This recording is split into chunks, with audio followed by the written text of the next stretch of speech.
name is Ashley, and I'm here with Chelsea from the Renegade Resume, and we're hosting the Cover Letter Comeback. So thank you so much to Trusted Health for giving us this opportunity to educate all of you guys on the cover letter. I think it's a really underused tool. So we're definitely going to get into that today. This is our contact information. We're on Instagram, we're on Facebook. Our email is there, and so is our website. That is where you can book all Renegade Resume services and download our templates that we have. And as I said, I'm Ashley. Chelsea's here. That's our social down at the bottom. All right. So, Chelsea, you want to go ahead and introduce yourself? Okay. So my name is Chelsea. I am a registered nurse. I went to Johns Hopkins University School of Nursing, and I did an accelerated post-bac program there. I think that the 17-month program was mine. And I started my nursing career out in California in maternity as a new graduate nurse, and then shifted into the NICU, the neonatal intensive care unit, while I was in California. Then I moved back to New York, and I landed a job at a level 4 NICU in New York City. And I have been there for 2 years now. So yeah, that's a little bit about my background. I am Ashley Sales. I am a pediatric primary care nurse practitioner living in Baltimore, Maryland. I also went to Johns Hopkins University for nursing school, which is where I met Chelsea. Before that was my second degree, I went on and went back for my pediatric nurse practitioner pretty much right after nursing school. I worked as a PICU nurse for about 4 years. And then for the last year, I've been working as a primary care pediatric NP in a small little practice, just myself and another provider. We've been doing this Renegade Resume stuff for about a year now, well, just over a year. And we're really excited to be here with you guys.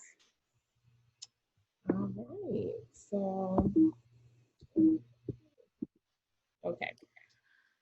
Okay, so, Ashley, that's you. Or is it me? It's you, Chelsea. It's me.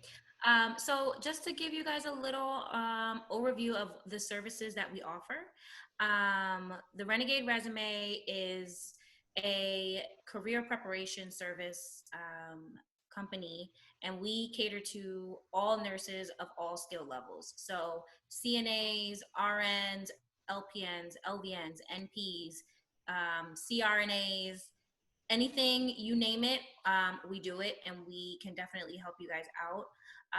We also host mock interviews where we give real-time feedback. We also help edit application essays and personal statements for anybody applying for higher education within nursing.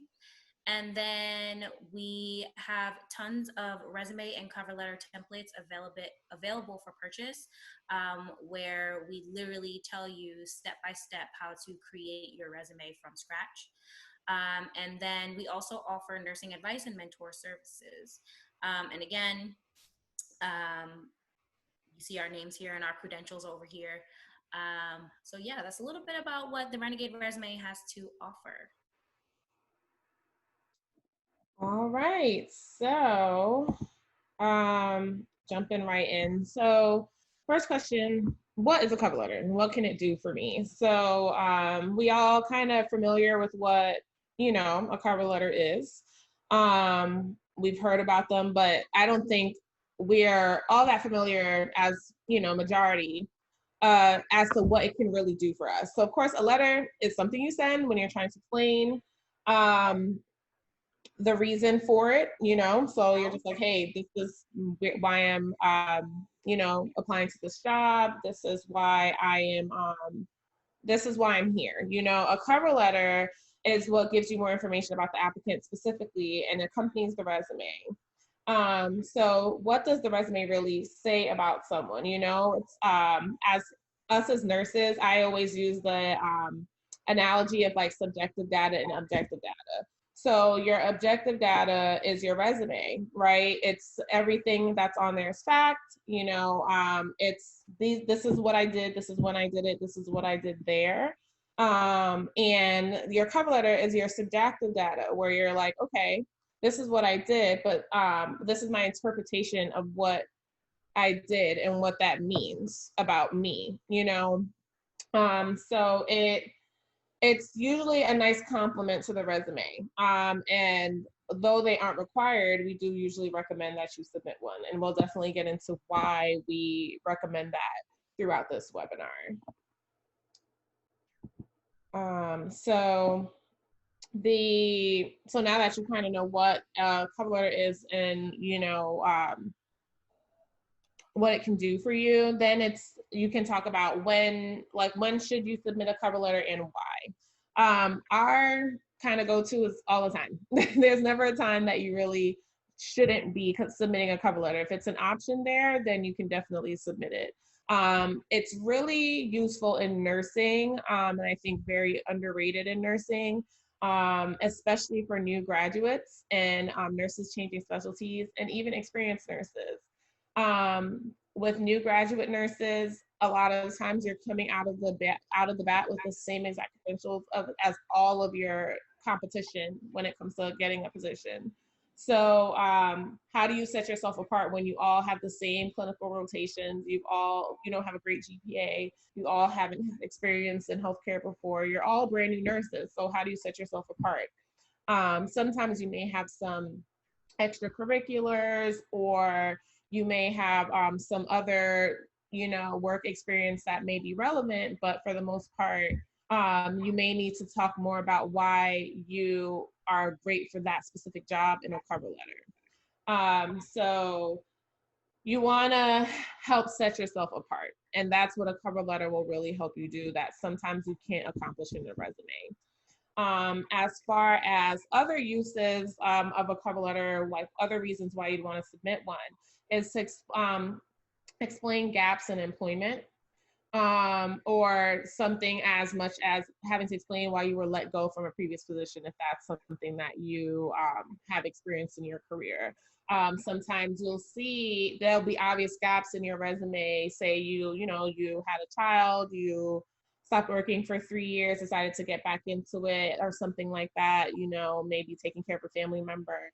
And it shows a gap on your resume that you really wouldn't be able to fill without kind of sharing that story. So a cover letter can be helpful for that. In terms of changing specialties, if you were, for instance, a labor and delivery nurse for about 7 years and then decided you wanted to give a crack at ICU, someone looking at just your resume would be like, why is she applying to this position if she's always worked in labor and delivery? So you can write in your cover letter what is motivating you to change your specialty, why you're so interested in changing a specialty, or what you think you can bring to that particular unit with your expertise in labor and delivery. So it just gives you an opportunity to elaborate on yourself prior to the interview, and give the hiring manager or recruiter a little more information about the person behind the resume and the person behind all of that data, or your objective data that's on your resume. So before we get into like the meat and potatoes of what we're talking about today, were there any questions or anything that didn't make any sense in the first few slides? Okay, someone has asked, how is a personal statement different from a cover letter? And this is a pretty common question. So a personal statement is typically a response to some kind of question or query. So there you typically use another word for like a personal statement. It would be like a college admissions essay or something like that, where you're given some type of prompt or something that they want you to answer. There's usually some type of word limit. It isn't usually in a letter format. It's just kind of written out as in like kind of an essay format. Again, you're responding to a question.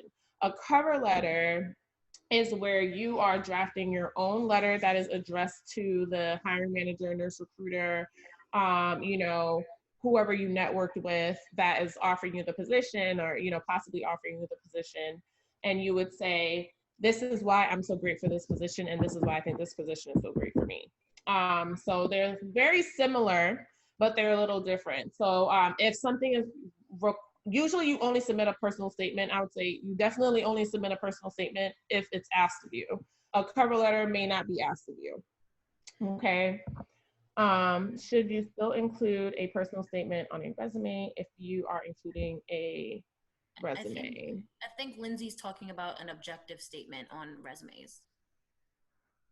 Oh, okay, the objective statement. Yeah. Right. So should you still include? So you can Chelsea and I have our opinions about the objective statement on a resume. Yeah. Where we don't really like them at all, but not in nursing at least. But you definitely can, because your objective statement would not really get into as much detail as your cover letter would. It would be just a quick blurb about your like a quick summary of your work experience, possibly, or education experience, or things like that. But it wouldn't really get into as lengthy, or as long as lengthy as a cover letter would be. And We have one more. Should the cover letter be in the body of our email, or should it be in a separate attachment? Right. So I would say separate attachment. You could include it in the body. I would say most of the time, if you're sending an email to a hiring manager, they're really busy and probably just quickly looking through. If they see some long wordy email with your cover letter, it may turn them away from it. Versus if it's an attachment, they can be like, okay, this is the resume, this is the cover letter. I quickly see why she's emailing me. I'll be able to get back to this. And also the formatting can stay beautiful as you want it during in an attachment versus just putting it in the email. And Chelsea says always to send your documents as a PDF, which is definitely a great idea. PDF can be open on pretty much any device, versus if you were to send it as Word document or something and they're Apple based and have pages, or just drama. So, and also make sure your formatting stays the way that you want it. Yes, exactly. So, all right. I think that's all the questions we have for this section. So we can just hop right in. Chelsea's gonna get into exactly how you write a cover letter. Okay, guys. So the cover letter, the formatting of a cover letter should be formal letterhead format. I know that was a lot of forms in one sentence, but taking it back to grade school, when you learned how to write "Dear so and so, love so and you had to include the date in the body of your paragraph. That is exactly what we're talking about here.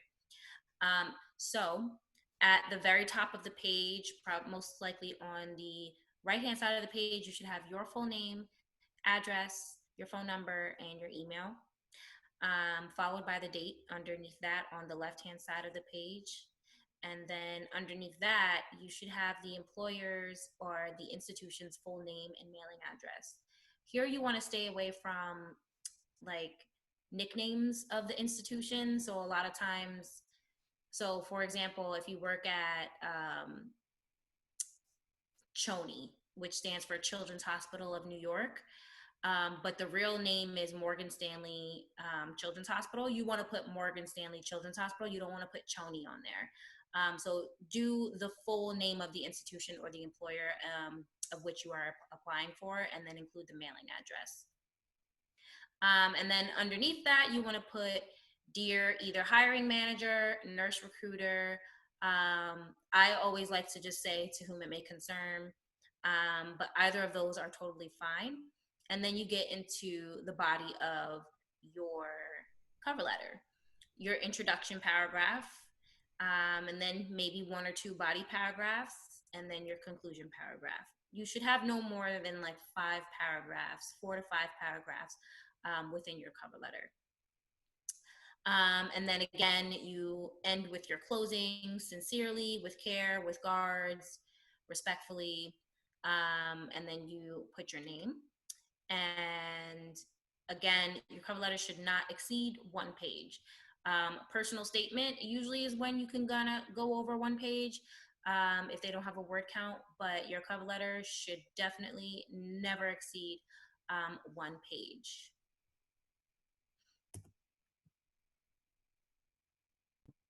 One other thing I wanted to say, as far as the salutation, if you can find out exactly who you're writing this letter to, even better.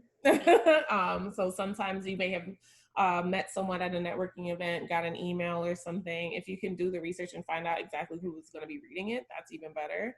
And then also, as far as your signature, you can create an actual image or PDF of your signature on your phone and be able to paste it into these documents. And that is another that's a really good way to just have it there ready to go whenever you need to sign something digitally.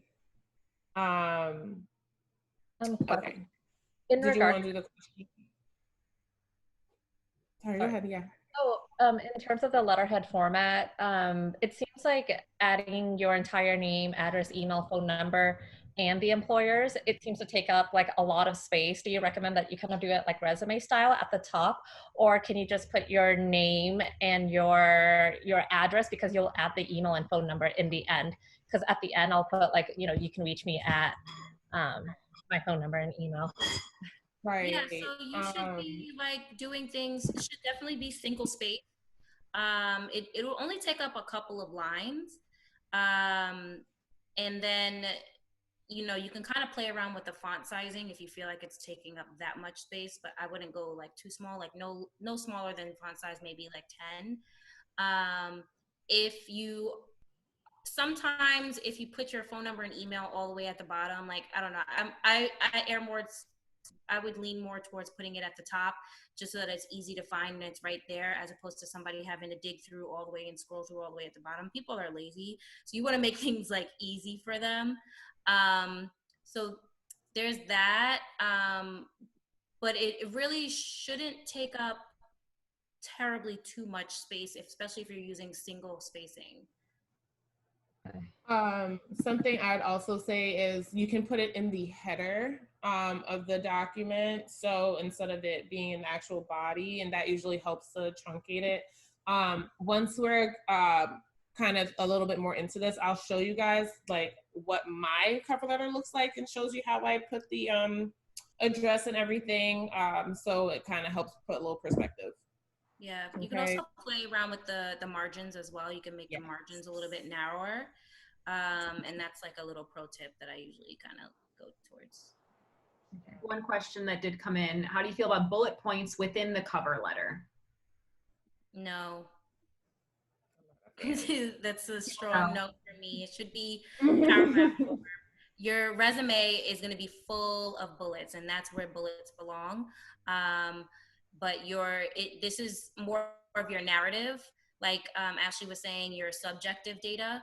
And so this should definitely be in paragraph format. The bullets belong on your resume. So I would try to steer away from that. Am I annoying if I have another question? What's up? Right. Okay, last one.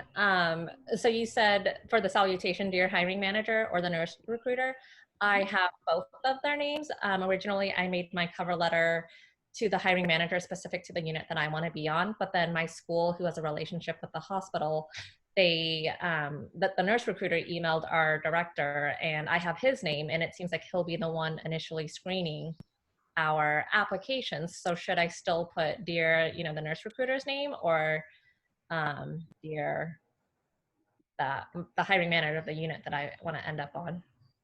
I think so you're saying the nurse recruiter is going to get your cover letter first? Yes. And then pass it on to the hiring manager. I mean, I think it's safe. You can go either way. I would maybe put the hiring manager on there.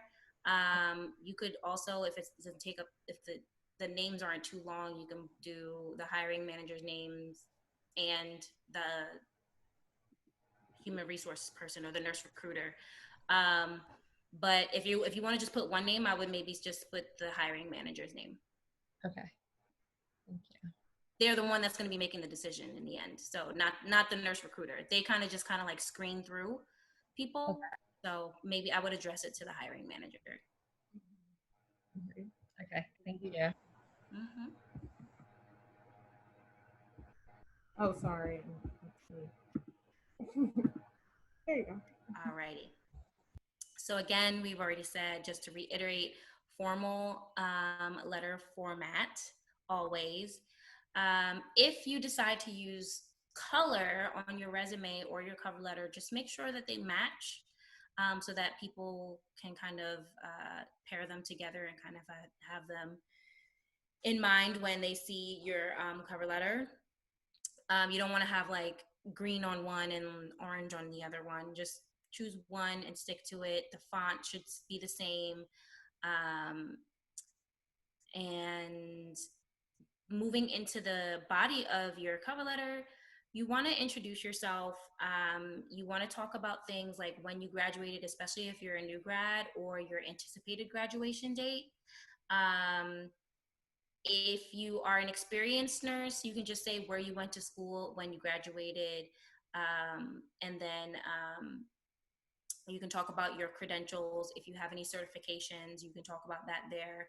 How many years of experience that you have, you can throw that in there. And if you are a bachelor's or master's prepared or associate's degree prepared, you can kind of like squeeze that in there as well. For new graduates, if you want to talk about when you're planning to take your NCLEX, you can throw that in there. My anticipated date of the NCLEX exam is going to be on X, Y, and Z, blah, blah, blah. And that should be a very short paragraph. Another thing you can throw into that paragraph, you can talk about how many clinical hours that you've accumulated in nursing school. So you can say something broad like, throughout my time at Johns Hopkins Nursing School, I have accumulated nearly 1,000 clinical hours throughout the greater Baltimore area, in various realms of nursing, things like that. You can talk about that if you know exactly how many hours that you've accumulated. You don't have to, but just add a little razzle dazzle in there. The next paragraph, you want to discuss why you're the right person for the position. So this is where you want to pull your personal experiences and delve into more things that you couldn't really talk about on your resume in your cover letter. So this is your narrative. This is where you get descriptive. Say you went on a mission trip and you did a lot of critical care on this mission trip. You could definitely mention that there and how that affected you. What qualities did you develop through that mission trip that make you right for this position? Or even just regular bedside nursing, if you've developed certain qualities of a nurse that you think would lend themselves well to that position, you can definitely talk about experiences on your floors as well. In the next paragraph, you kind of want to toot the facility's horn, and talk about why that facility is right for you. And so this is where you boost them up and you talk about how great they are and why it is you want to work there.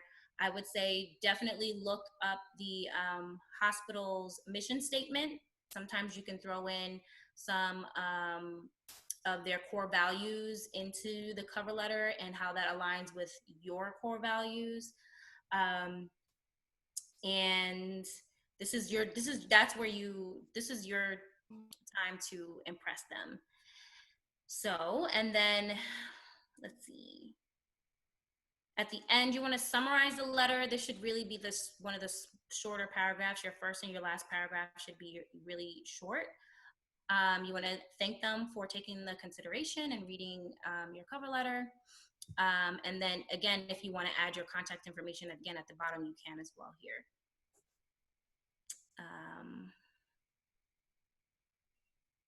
And then I think the only other thing that I didn't mention was, we mentioned it earlier, but your cover letter, in the meat of the cover letter, is really your opportunity to explain things like employment gaps, or if you're shifting from one specialty to another, you want to explain why you're doing that in the body of your cover letter as well.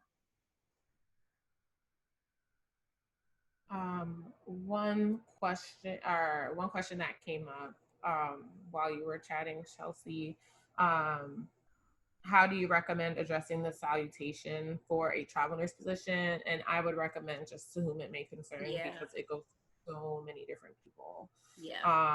So yeah, I would just blanket statement to whom it may concern. I would only work about getting really specific if you like who this person is. You've met them or something like that. Maybe you got a first name but didn't get the last name. You got to do a little research, like something like that.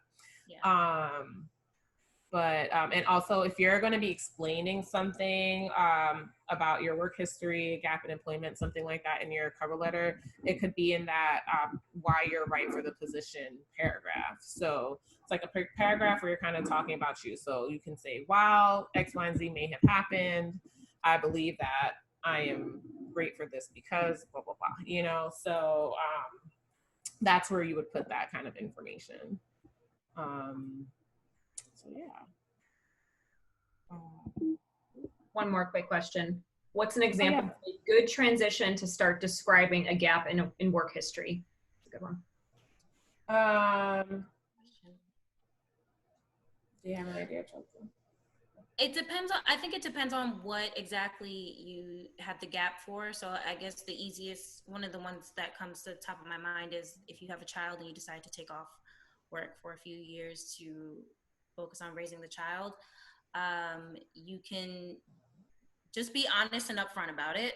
But I would just say something along the lines of, over the last 3 years, I took time to, dedicate myself to raising my child. However, during that time, I like to talk about qualities that I've learned. So if you talk about how motherhood has made you a better nurse, kind of bridge that gap that way. And so almost anything you can spin to say, but it's made me a better nurse because of this, and it's given me these qualities. And I've learned this. You can literally almost anything you can say. And during this experience, I learned how to assess and blah, blah, blah. And you can literally spin it and say, and this is why either I want to be a nurse. This is why I think I am a good fit for your unit because these are the types of nurses or the types of qualities that you have on the nurses on your unit, things like that. So almost anything you can kind of spin to say, yes, I had this experience and, I wasn't at the bedside at this time, but during this time, these are things that I learned, attributes that I obtained, and will lend themselves well to this position. Absolutely. And worse comes to worse, if you're stumped, we can help you. But yeah, those were really good options. So let's jump into the next slide. This is kind of the blueprint continued.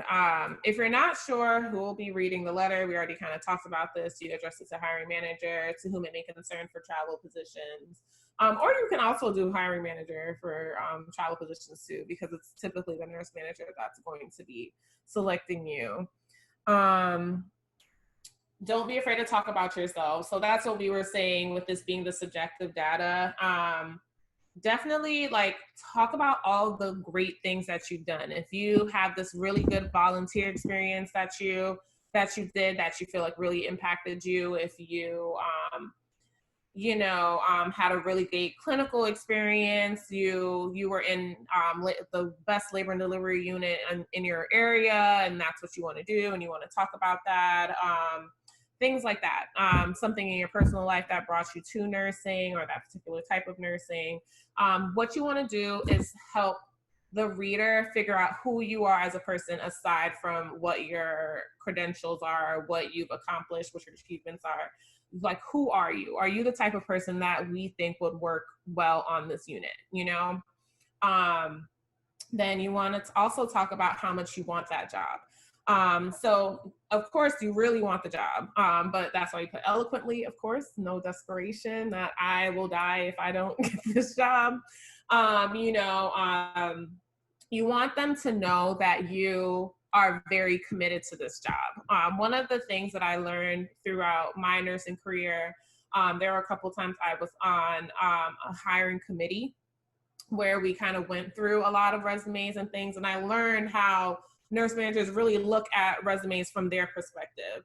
And something that they look at, or something they're mostly worried about, especially in like higher acuity areas, is retention. They want to know that the nurse is going to stay. So with new grads, especially new grads that are moving across the country and things like that, they tend to end up going back home, or, they realize it's not what they wanted to do or something. And then after spending a whole bunch of time orienting you, they have to find someone else. So do something to put their minds at ease about that in your cover letter. So that example that I have there working at XYZ Hospital has been a dream of mine, and I'm sure I will continue to build on the skills I've already learned in nursing school while working on the unit among the amazing nurse educators and preceptors that make this institution great. Like, so schmoozy, but like not desperate. And it's like, this is really where I want to work. It isn't that I just want a job and I'm hitting send to everything. I really, really, really want to work here, and that's what's going to make them want to bring you in for an interview as opposed to another applicant that, submitted an application the same day as you. So we can hop into the next one. So kind of going into that, I'll tell you my personal story about how a cover letter has helped me. When I was a new graduate nurse, I wanted to work in the pediatric ICU, and I used to be in the PICU as a kid. I had really bad asthma, so I felt like, oh, this will be really great, for me to talk about. I know what it's like to be in the PICU, I think that's a perspective that I can bring as a new graduate nurse that a lot of other new graduate nurses won't have, even if they do have other experiences that I didn't, like being a tech or working as a CNA or something like that. Like, I had never done that. So this was my little thing, to say, hey, this is something about me that I think will make me really great for this job. So now this hiring manager had a little bit more of a reason to bring me in for an interview, as opposed to every other nursing student who graduated with the same exact, experience and credentials that I did. But had I not submitted this cover letter, how would she ever have known that? Like, I would not have had, where in my resume would I have put that? Like, hey, I used to be in the PICU. Like, that doesn't really make sense. So that's why submitting a cover letter can be really, really helpful. It's like, yeah, I went to a really great school, I did all these great things, whatever. However, that doesn't really say much about why I'd be a great PICU nurse. What does, though, is the fact that I understand what it's like to be in the pediatric ICU. So I had an excerpt from my actual cover letter as a new grad.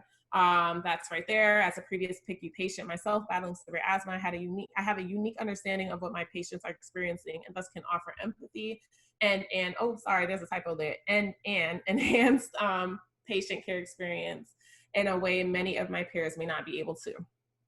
And that was it, So it's like, this is why I'm telling you the story. I think this is why you should bring me in. And she absolutely brought me in, So something that we like to say about with cover letters is that, one, you don't have to submit a cover letter to every position. They're time consuming to write. We get it. I do think, though, highly recommend that you do submit a cover letter with for the jobs that you really, really want. So if there's like top 5 jobs that you like really want, you're really interested in that position, you should definitely make sure you write a cover letter with that, or submit a cover letter with that. Most of the time now they are optional. So just the fact that you submitted one is gonna kind of set you apart. And now, it's gonna, like, as a hiring manager, I'm gonna say, oh, let me read what she has to say or what he has to say, because she actually wrote it, And also, actually, we'll get into that in the next slide. A little cover letter trick that we like to use. Couple But questions, Ashley, if we can. yeah, let's go with both. Mhm. So two, the first one, my current situation, what do I do now while not actively at the bedside? CEUs, what would you include, since I know there are a lot of nurses? This is a good question. It's probably come up. Yeah. I think CEUs are great. That's absolutely great, because it's showing that you're keeping up with your with what's going on, especially CEUs that are in your specialty. So the latest evidence-based stuff that's going on. If you were to come back after a few months, a few years, you wouldn't be completely lagged behind. Volunteering. Yeah, volunteering if that's something you can do. But yeah, I think CUs honestly are the best thing to do. I don't think if you want, make sure you stay on top of your BLS and, keep all your license and everything active. Yeah, can you get certified? Oh, you might have to have a certain amount of bedside hours in order to do some certifications. But if you Yeah. have experience and you can go back to your previous employers and say, like, I just need a statement saying that I have X amount of hours on the floor, you can study for your certifications if your RNC, I don't know, there's different names for them, but you can definitely do that to kind of boost up your resume for sure in your downtime. Great. Absolutely. And then the other question for you as part of a hiring committee. I've always been asked in an interview what I do for fun in my spare time or hobbies. Is this something that could be touched on in the cover letter as part of the introduction about me? Yes, absolutely. So that is something they do like to know what you do outside of work. You can definitely talk about that, especially if it's a huge part of your life. I actually had a client just 2 weeks ago that I did a resume for, who is a certified yoga instructor.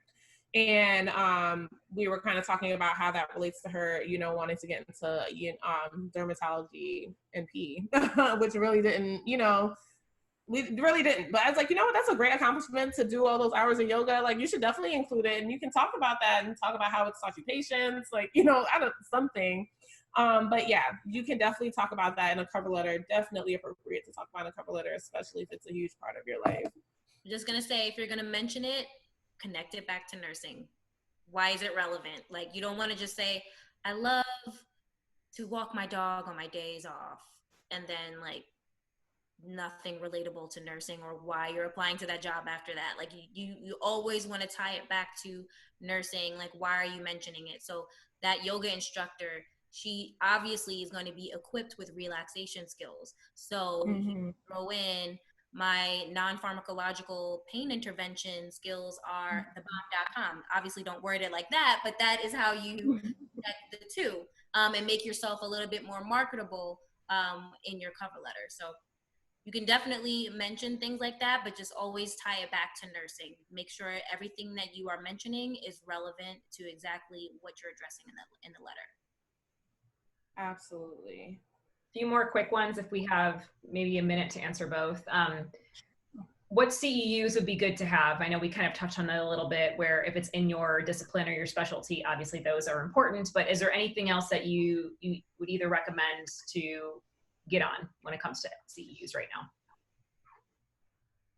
I think they do a good job of like offering CEUs according to specialty. So you can literally, look up NICU, neonatal ICU, and there's all, neonatal related CEUs. So if that's something you're interested in getting into, you can do CEUs in that area, or pediatrics or med surg or anything like that. So you can kind of tailor it to the specific area that you are interested in going into. Great. One more and then we'll move on. Ashley and Chelsea, after the interview, do you recommend a snail mail thank you letter or email to the person you interviewed with? I love this question. So I have done both. I've actually sent a letter in the mail. It was for a job that I really, really wanted. So I put a stamp on it, everything, a thank you card. I always, always, always send an email no matter what, whether or not I'm going to send a physical card or not. you always send a thank you email after your interview, and it should be done, like, I have it drafted up in my email before I even go to the interview, and I just hit send when I'm leaving. And then the other method of thank you after the interview that I have done is I've physically brought the card with me, and I would just put the hiring manager's name on it, and I would leave it with the security guard in the front of the hospital and say, could you please deliver this to the 7th floor, or even the unit clerk that sits at the front desk, like usually when you get off the elevator before you enter.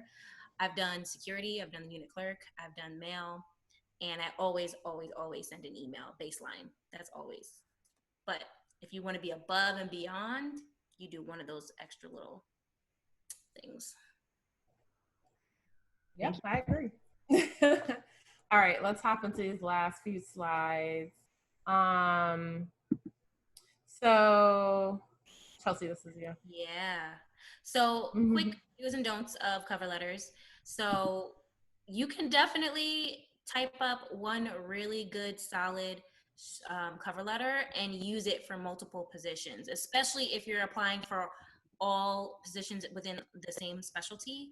So if you're applying for all operating room or OR positions, literally all you really have to do is change the name of the employer. But that's a big no-no, is not to forget to do that. So you don't want to embarrass yourself and forget to change the name, and you send the wrong cover letter to the wrong hospital. That looks very poor. So you don't want to do that. But you can definitely use the same cover letter once you have a rock solid, well-edited cover letter.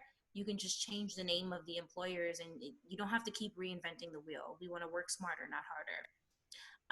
And then we've touched upon this a number of times, but use personal experiences that can't be fully detailed in your resume, but don't ramble or simply summarize your resume. Stick to the blueprint. So, absolutely. I think that is all we got. Yeah, pretty much. One thing I was going to say is even can't remember if you touched on this, Chelsea, but even that the core values or mission statements in most of the hospitals are pretty much exactly the same.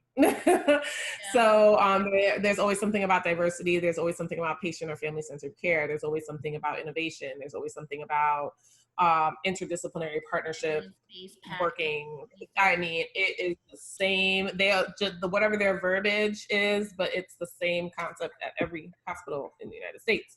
So with that being said, you can kind of keep those main things there, and you can just go on the website and see what their term for it is. It interdisciplinary collaboration? Is it interdisciplinary partnership? Is it, like what's their word, and just copy paste, make sure you do a control find, get all the old institution names out. You can do a control find and replace. I don't know if you guys found that one out. I was like 2 months ago when I figured that out. But yeah, you can do that and quickly just change everything. It is awesome. So yeah. And our Q&A. I think we have some coming. The one that just came through, which I think we kind of touched on, but should the cover letter take up the first page of a resume or always a separate document from the resume? I go with separate. Yeah, I would lean towards separate, especially if they're asking specifically for a resume and then the cover letter is optional. Do them separate. I will say, when I was a new grad, I mean, you're not going to not get the job if you combine them. Like, let's be real. Like, they're not going to be like, oh, they're both in one document. Oh, absolutely not. They will still read it, but I would say separate it if you can and just submit them separately. But yeah, it's not totally illegal, but not traditional. I wonder too, if that would the applicant tracking system, if that would tweak some things. If you guys have ever heard of an ATS where it looks through your cover letter, resume, and if you're smushing them into one document, that might throw some things off for the good or for the worse. That's just my 2 cents on that. Yeah, I agree. And I would say, if anything, if you were going to include it, I'd make it, if you're including it with your resume and calling that document your resume, I would make it the last page, if anything. Yeah. not the first, because if someone opens it and sees a cover letter, they're gonna be like, "What's this?" and and think that you uploaded the wrong thing or something. So yeah. Yeah, for sure. Oh, what I quickly wanted to do while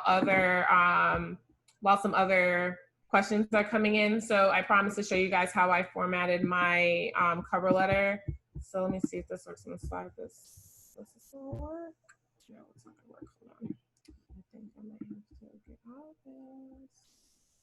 So this is how my cover letter is formatted currently.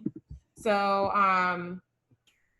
at the top is where I have all my information. As you can see, I'm able to fit quite a bit of words in here. Slide. Sorry. We just see the Q&A slide. We don't see your. Oh, really? Wait a minute. Uh-oh.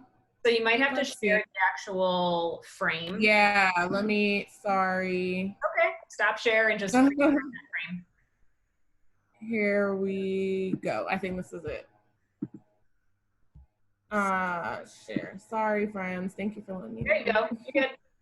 Are you able to see now? Yes, ma'am. Okay, so yeah, this is at the top. It has my name, credentials, all of that stuff, address, and all that's there. And then this is where I put the information on the side. This is my letter. So I have quite a bit of room to type everything I have to say.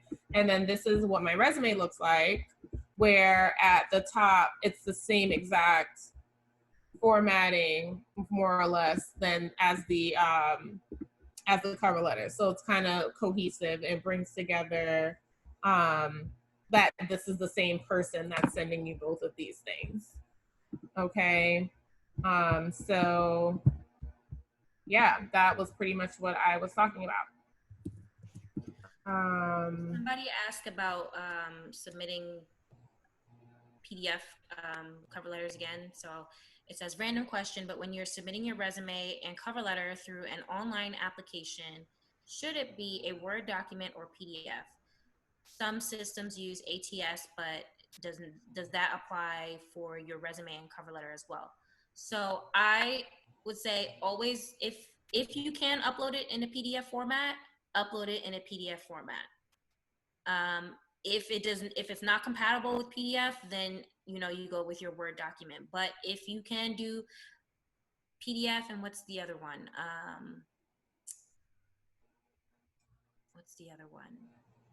Like a PNG?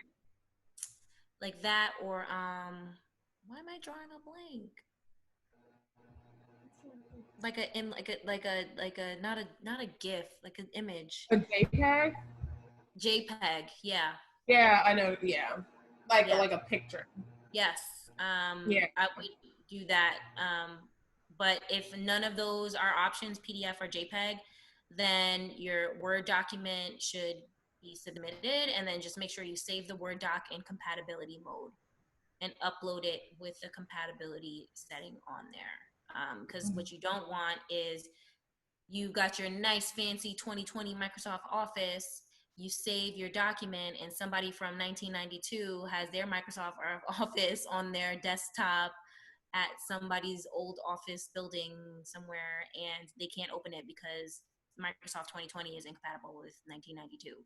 So always do compatibility mode if you have to submit a Word document, but always submit PDF format. In PDF, yeah. PNG, that's the other one. Yeah. JPEG. PNG. Oh yeah. Okay. So someone asked about using color on resumes. That's another one of my favorites. Yes.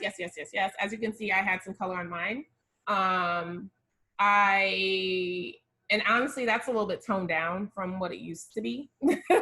My first resume was bright orange. I had orange accents everywhere. The whole text was in orange. It was like my name was in orange. There were certain things that were in orange.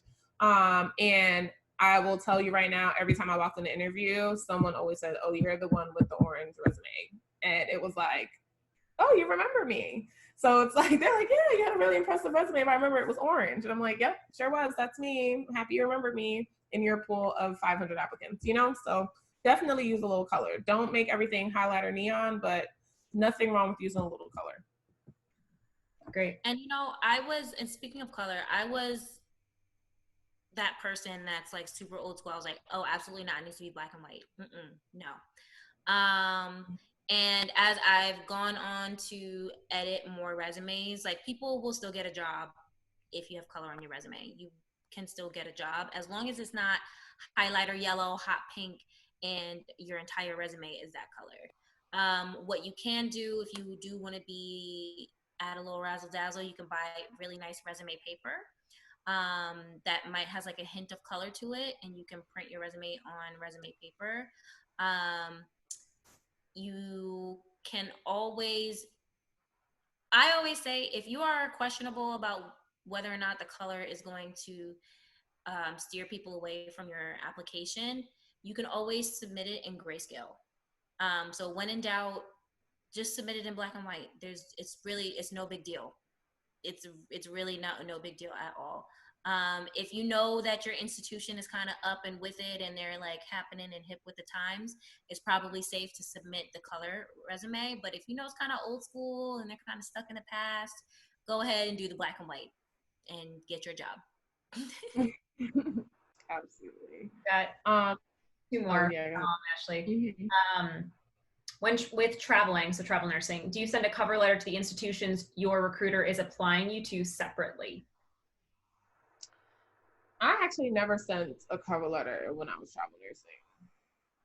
Now that I think about it. But what I would likely do is send a cover letter, I would probably make a very generic one and say something as in, I'm interested in traveling in such and such units in this area.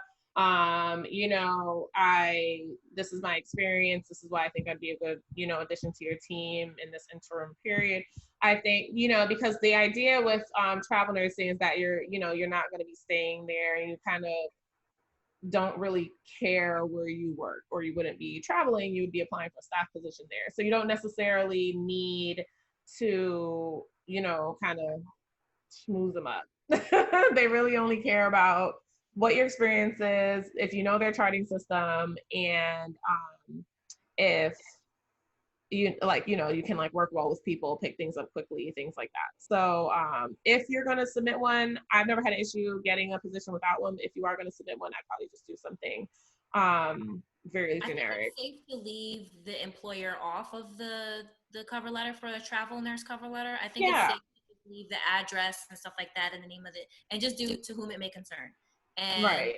Your name at the top with all your contact information, the date, to whom it may concern, and then the body of your paragraph. I think that's totally safe, because at this point, if you're a travel nurse, you are experienced, and they're looking to hire you quickly. So they're not looking for perfection and she didn't exactly do this down to the T on this cover letter. Nope, absolutely not. They are in need. You kind of have the upper hand, so you can spare that little address part there. You don't have to worry about that. Absolutely. Last question, I think, and then we'll close out. I'm a second degree BSN. To what extent should I include previous positions on my resume? Military as well. I guess cover letter is what we can explain further. So for that, I would say previous positions, two ways you can do it. So big thing with a resume, one is that it does not have to be completely exhaustive of everything you've ever done in your life. So it can include just certain things, that certain, positions you've had that you think are most relevant, or maybe the experiences that you had for the longest amount of time are also things you want to include, but it doesn't have to be everything you've ever done. What you can, so say you're going into nursing, say you've had a job as a server, you've had a job as, in daycare, something like that.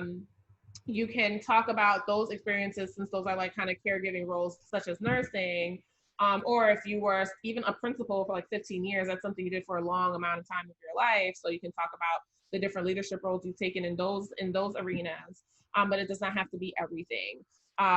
What you can do is have, most of the time with applications now, you have to fill in all of your work history on the actual application. So the resume can just highlight things that you've done objectively that are the most relevant, versus just kind of filling everything. And your resume should not be any longer than 2 pages. So whatever you got to do to make it 2 pages and legible, let's do that.